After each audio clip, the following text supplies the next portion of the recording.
We use God's grace and mercy as a weapon to justify our sin. We use God's grace and mercy as a weapon to justify our sin. We have that comfortability, not just comfortability that God's going to forgive us, but we also are comfortable because our consequences aren't immediate. I have time to get myself together. I have time to pull it together. When I was overseas in the military, right, I behaved according to what I was told to do because I knew my consequences over in war were immediate. I knew that if I didn't listen to my commander and what he was telling me to do and what he told me to do, hey, be here at the certain time. I knew if I didn't get there at that certain time, I was going to have a bullet go straight through my head.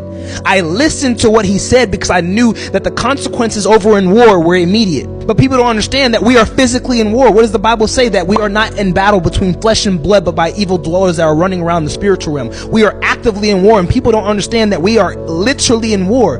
But I know that if I go home right now and I masturbate or I practice a sin that I know is a sin, I know that lightning's not going to strike down and cast me out of this world. I know that I'll probably wake up tomorrow, the next day, and then experience life again. Old Testament guy, I'm yes, Father, your commandment says this. You know what I'm saying? New Testament guy, God kind of relaxed a little bit. That's the thing that people are deceived by. It's not that God relaxed the consequences. It's the fact that he's giving us time to get ourselves together for the ultimate consequence when he ends it all. It's permanent. Yeah. I think what you're saying is like people use that for granted. People use the grace for granted and say, okay, I can do what I want. I can repent anytime that I want. Right. I can say sorry as much as I want. Right. And God is going to forgive me every time. Right. So people start to like premeditate what they're going to do anyway. And it's like, okay, let me go do this and then I'll be good. God's going to forgive me regardless. God's going to forgive me regardless. God's going to forgive me regardless.